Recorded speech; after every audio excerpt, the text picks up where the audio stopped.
bumisita siya, ay kasama niya ang buong cast ng kanilang musical play na Hap How. This time ay muli siyang nagbabalik para magpasalamat sa lahat po ng mga nanood ng kanilang musical play. Hindi lang yan. Kakanta siya ulit. Yes, Hindi naman natin we love that. palalampasin yan. Kaya mga kada, let's put our hands together for the Prince of Ballad, Gerald Santos.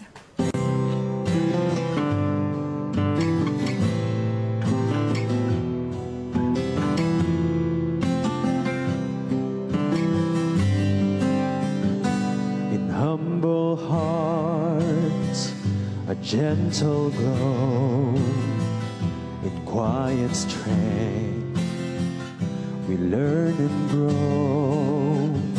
With every step, we bow our head in humbleness. Our souls are fed. Oh, humility, our guiding light. In its embrace, we find what's right. With open hearts, we journey on. In humility, we're never alone.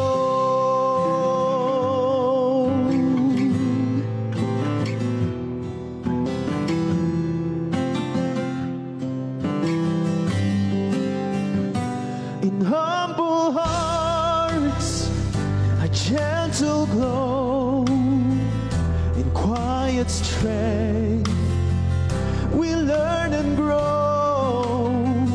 With every step, we bow our head in humbleness.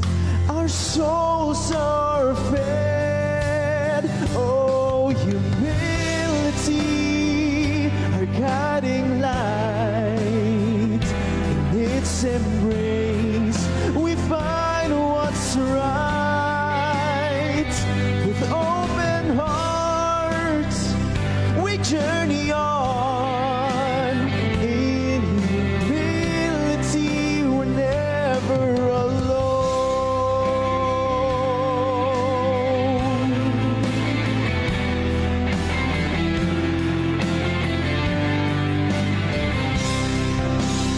Oh, humility, our guiding light.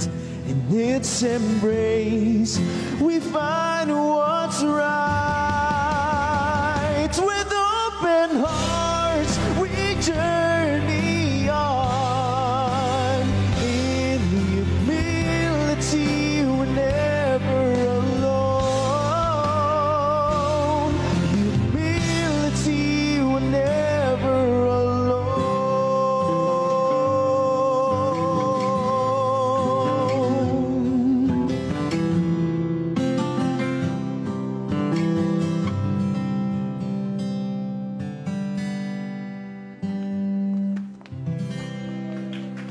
Yes, thank you, Gerald. Welcome back, Gerald. Thank you so Welcome much for back. having me again. Gerald, bati ka Bati muna ka sa mga muna. kada natin. Ayan, hello po sa lahat ng mga viewers natin. Ayan, at thank you kada umaga for having me again. Itong kinanta mo, Gerald, is still from the musical Hap How, right? Yes, isa siya sa mga solo songs ni Hap How. Ano naman ang title ng song na yan? Humility. Okay. Yeah. So, kasi yung Hap How, it stands for humility, acceptance, patience, honesty, open-mindedness, and willingness. Ayun. And, ayan, nandito po ako para magpasalamat po sa lahat ng nanood sa amin nung Wednesday at at the theater at Soler. Maraming salamat po. It was a success. Yes, at para sa mga hindi nakapanood, balita ko it's going to have another run later this year. Yes, later this year. So, itong show namin dito sa Soler, ano lang po siya, parang, kumbaga, debut, world premiere. And magre-rerun kami sa October and November. Ayan, sa Soler din. So abangan nila yan. Just follow yung social media ng Hap How. And they can go sa website ng musical namin, haphowmusical.com for other informations. Tapos, sa social media ko, ayan, i-follow niyo rin ako para kasi mag-update ako din ako for sure. Ayan. Nabanggit mo kanina, Gerald, yung mga meaning ng hap-how, no? Sa lahat ng values na yon, ano yung pinakatagos sa puso mo doon? Humility. Yung humility. Bakit? Why?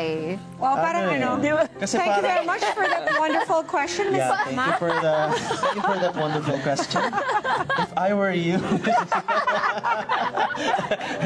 Bale, humility kasi parang ano eh, kapag ka kasi you have humility, you know, you're open to everything, you know, kasi you're open to advices sa mga, you know, bagay sa mundo because, you know, constant ang change sa environment natin, sa mundo natin, and if you don't have humility, you won't be able to adapt.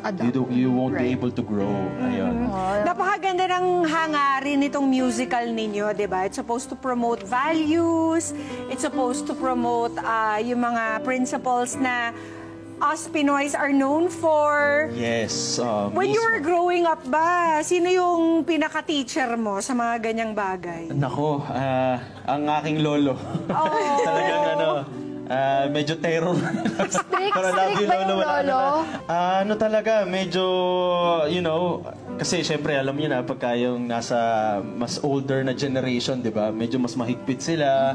Pero, you know, bago siya pumanaw, actually sinabi niya sa akin, before kasi parang andalas ko nagtatampo sa kanya. Pero nung bago siya pumanaw, sabi niya, balang araw, pasasalamatan mo din ako. And yun nga yung naramdaman ko ngayon kasi, you know, yung mga values na iniwan niya sa akin, yung mga in-advise niya, yung mga tinuro niya nung bata kami, Ano yung isa mong pwedeng i-share sa amin na hindi mo makakalimutan? yung mga gawaing bahay. Ay, life skills! You know, yung paggising mo sa umaga, kailangan naka-fix yung bed mo, marunong ka magwalis ng bahay, marunong ka maghugas ng pinggan, tapos maging magalang, of course. Yan, yung mangupo and Respect. opo, respect sa mga matatanda. Yan yun ay and yung ano, yung curfew. Kasi may oras kami nun eh, kapag you know, kailangan 6 p.m. nasa bahay ka na. So, malaking tulong din yun, disiplina sa oras. Maraming kabataan ang talagang tumitingala sa'yo, Gerald. Kaya, kwento mo nga sa kanila, paano nakakatulong itong mga gawaing bahay na itinuro ni Lolo? Anong benepisyo nitong nahanap mo sa buhay mo ngayon, di ba? Oo, bale kasi everything starts sa bahay, 'di ba? If organized ka sa bahay, if you're disciplined do sa bahay nyo, madadala mo yan sa labas eh. Pati yung paggalang mo sa parents mo, sa mga grandparents mo, kapag you keep those values sa loob ng bahay, madadala mo yan sa labas. Outside. Ayun.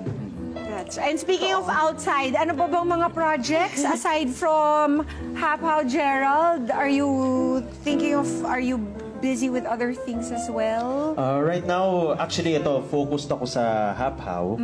And, ayun, may Ang rehab dami kami. kasing Actually, songs. Ilan bang songs mo dito?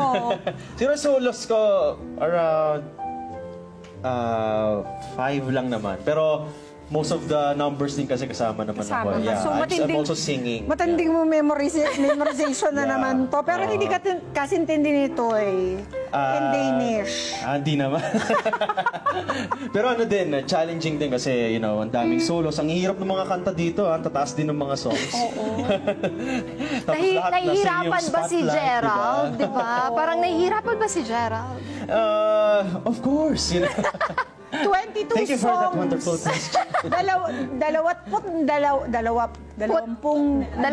dalawa ang kanta ditong isinulat, di ba? Yeah. Oh, what's next naman kay Gerald after this? So after this, actually, we might have also a nationwide tour. So maybe starting sa Baguio.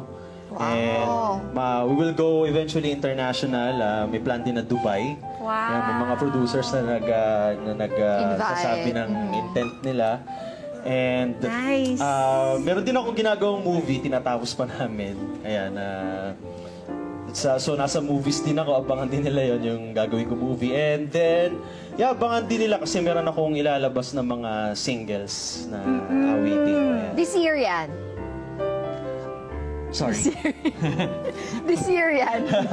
Yeah, of course, yeah. Napaisip This si year. Gerald. Kailan ko nga ba ilalabas?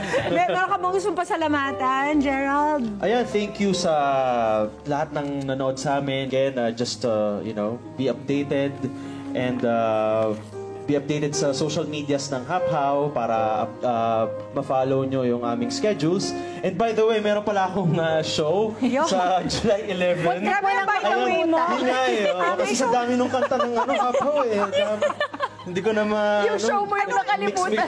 Anong insect ka ba dun sa Hapaw? Ayun pala, is caterpillar, tapos Naging nag-transform butterfly. to butterfly. Wow. Kaya meron tayong song na Wings of Change.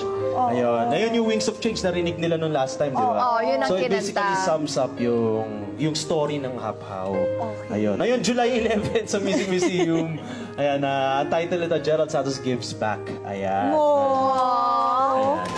How That's what we need, nice! to give Thank you, back. Gerald! Thank you, Gerald. Always a pleasure to have you here. Kaya naman, invite mo na rin sila sa iyong social media accounts para updated sila sa iyong mga ganaps. Ayan, sa Kasi social minsan media. nakalimutan mo i-vlog.